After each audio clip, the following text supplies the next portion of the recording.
Hi, my name's Helen McCook. I'm here at RSN Birmingham and I wanted to introduce you to my class that I'm teaching for advanced crewel work from Friday to Sunday the 7th to the 9th of February.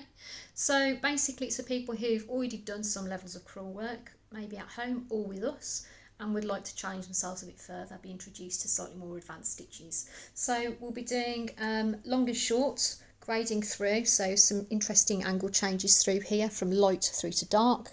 We'll be looking at trellis that changes colour as well. We'll be looking at fly feather stitches, leaf stitches, etc.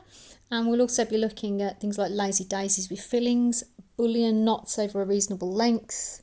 We'll be looking at herringbone that you then decorate, and things like whipped wheels and woven wheels, French knots, etc. So we'll be looking through a nice range of stitches over that time, and also it'll be a good chance to look at stitches that you're particularly stuck on. So we're looking at advanced stitching, so there's bound to be things that you need some help with. So do let me know and bring some stitching with you. So we'll be working from the kit, but there will be time to have a chat about other things too. So it'll be lovely to see you here in February.